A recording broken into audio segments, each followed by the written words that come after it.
आगे है valid acceptance without communication. देखिए अभी हमने अब बात करी है कि जो मेंटल एक्सेप्टेंस है, एक्सेप्टेंस नहीं होती, यानी कि जब तक कम्युनिकेट नहीं की गई तब तक वो वैलिड एक्सेप्टेंस नहीं मानी जाएगी। लेकिन वैलिड एक्सेप्टेंस यहाँ पे बात करें, कुछ एक वैलिड एक्सेप्टेंस है जो बिना कम्युनिकेशन के भी वैलिड मानी जाती है। देखो कौन कौन सी है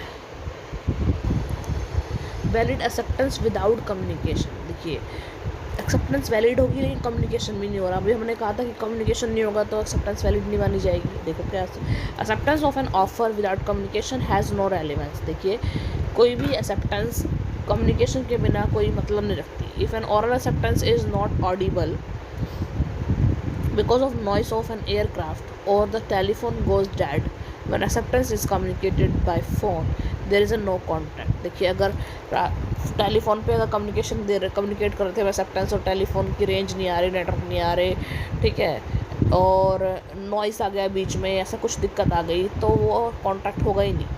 However, in the following situation, acceptance is valid even without the knowledge of the proposal।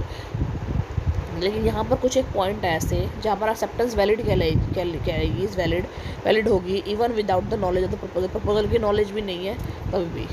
कौन कौन से वो है, when the communication is made to an agent को अगर कम्युनिकेट कर दिया है आपने, वो हमको प्रपोजल का भी नहीं पता, आपने एजेंट को सीधे बात करके हाँ ठीक है जी। व्हेन देयर वहाँ कम्युनिकेशन की वेव हो, चाहे वो एक्सप्लिसिट तरीके से हो चाहे इम्प्लाइड तरीके से हो। When the acceptance has been send by post के थ्रू एक्सेप्टेंस भेजिए तब। When the contact is unilateral हो कॉन्टैक्ट, बाईलेटरल ना हो, यूनिलेटरल हो, एक बंदे ने एक्सेप्टेंस अपना ऑब्लिगेशन कंप्लीट कर लिया है, दूसरे ने अभी अब जो अपना जो कॉन्ट्रैक्ट का जो ऑब्लिगेशन है कंप्लीट नहीं किया तब। When the conduct of the offer implies his acceptance, जब ऑफर की जो कंडक्ट है वो इम्प्लाई करेगी उसकी एक्सेप्टेंस, मतलब कि खुद मतलब उसकी कुछ ऐसी चीज़ें हैं वो ऑफर की वो खुद बताएगी एक्सेप्टेंस हो गई है। Communication and revocation of offer and acceptance, वो कम्युनिकेट करना और तोड़ देना ऑफर को और एक्सेप्टेंस को। देखिए a valid contact does not result from mayor mental proposal and it's mental acceptance. एक वैलिड कॉन्ट्रैक्ट अगर होता है ना तो उसका रिजल्ट ये नहीं होता कि वो एक मेंटल प्रपोजल से बनी है और वो मेंटल एक्सेप्टेंस से बनी है, नहीं, वो कम्युनिकेट होगी, मेंटली नहीं होगी। सिर्फ दिमाग में हमने प्रपोजल दे दिया, अपने सामने वाले को पता ही नहीं है, और सामने वाले ने दिमाग में एक्सेप्टेंस दे दिया, सामने वाले को पता नहीं है, तो वो एक वैलिड कॉन्ट्रैक्ट नहीं होगा। An offer and acceptance are the prerequisite of valid contract. और वैलिड कॉन्ट्रैक्ट के प्रीरिक्विजिट्स क्या हैं कि प्रपोजल होगा और उसके बाद उसकी एक्सेप्टेंस होगी। When the contracting parties are face to face and negotiate across the table, there is no difficulty in reaching an agreement। जब कॉन्ट्रैक्टिंग पार्टीज़ हैं वो फेस टू फेस हैं एंड नेगोशिएट कर रही है सामने बैठ के, there is no difficulty in reaching an agreement. Agreement पर रीच करने के लिए कोई डिफिकल्टी नहीं आएगी कि एग्रीमेंट होगा या नहीं होगा। A contract comes into being the moment the offeree gives his absolute and unqualified acceptance to the proposal made by the offerer। A contract into being the moment of the offer, जब offeree क्या करेगा, gives is absolute and unqualified, offeree क्या करेगा, अपना absolute acceptance देगा और unqualified acceptance देगा to proposal made by the offer. Problem arise when the parties are at distance. Problem कब अराइज होती है, जब सामने आमने बैठ के तो ईजिली पता चल जाता है कि हाँ भाई सामने वाले प्रपोजल रखा, सामने वाले ने एक्सेप्ट कर लिया, ठीक है। लेकिन अगर पार्टीज दोनों पार्टी डिस्टेंस प्लेसेस पे होगी, एक कहीं और है एक दूर है, ठीक है, and the proposal and acceptance need to be communicated between the two, और उन दोनों के बीच में प्रपोजल और एक्सेप्टेंस को कम्युनिकेट करना थोड़ा सा डिफिकल्ट टास्क हो जाता है। According to section 3 of the contract act, the communication of an offer and its acceptance and revocation are deemed to be made by an act or its omission by the party offering, accepting or revoking।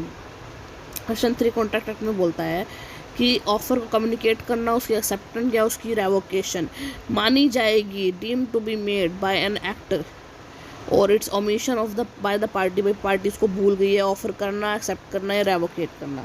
Such act और omission must have the effect of communicating such offer. ये जो omission का effect है, इस पर effect आएगा communicating such offer, वो communicate करेगा उस ऑफर को, एक्सेप्टेंस को, रेवोकेशन का। The rules of communicating the offer, its acceptance and revocation are discussed in what follows। Communication of proposal. अब प्रपोजल का कम्युनिकेशन क्या होता है? सेक्शन 4 के according the communication of proposal is complete when it comes to the knowledge of the person to whom it's. देखो proposal communication क्या कहते हैं, कब कंप्लीट मानी जाएगी? तब कंप्लीट मानी जाएगी जब जिस बंदे को वो प्रपोजल भेजा जा रहा है उसकी नॉलेज में वो सारी चीज़ें आ जाएगी, तब वो कम्युनिकेशन जो है कंप्लीट मानी जाएगी प्रपोजल को। और एक्सेप्टेंस की communication of acceptance is the communication from the person to whom the proposal has been made to the person who has made the proposal. Without communication there cannot be a acceptance। देखो communication of acceptance ये है कि जिस person को proposal भेजा गया था उसकी एक्सेप्टेंस उस पर्सन को आ गई है जिसने वो प्रपोजल भेजा है, तो वो जो कम्युनिकेशन है एक्सेप्टेंस की वो कंप्लीट मानी जाएगी।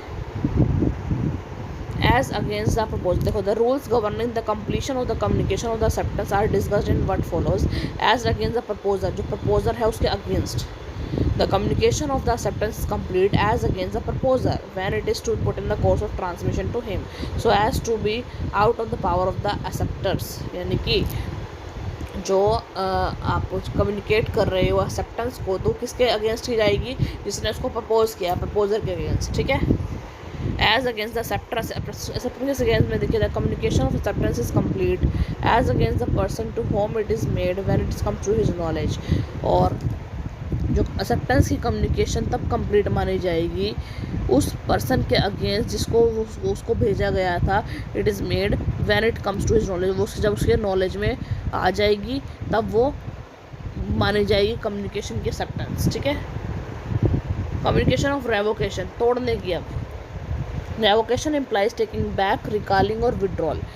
it may be revocation of the offer और acceptance। देखो तोड़ना यानी कि मान लो मैंने प्रपोजल भेजा है सामने वाले पर्सन को, तो प्रपोजल का भी रेवोकेशन होता है और एक्सेप्टेंस का भी रेवोकेशन होता है।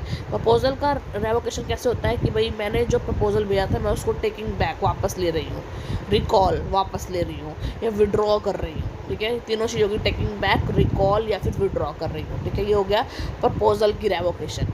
अब हम करेंगे एक्सेप्टेंस की रेवोकेशन। सामने वाले पर्सन को एक्सेप्टेंस के लिए भेजा गया, उसने मना कर दिया कि नहीं भाई मैं नहीं एक्सेप्ट करता, तो वो हो गया एक्सेप्टेंस की रेवोकेशन, ठीक है। ये होगा as against the person who is revoking, जो पर्सन तोड़ रहा है उसके अगेंस्ट, कि भाई सपोज करो मेरे को भेजा गया प्रपोजल तो मैं नहीं एक्सेप्ट कर रही उसको, तो वो आ जाएगा। और as the person to whom it is made, जिसके लिए बनाई गया था वो, अगेंस्ट द पर्सन यानी लगा लो जो मैंने मान लो बनाया है तो, और मैं उसको विड्रॉ कर रही हूँ वापस, तो वो आ जाएगा। तो वह रेवोकेशन ऑफ प्रपोजल, वही बता दिया मैंने। प्रपोजल में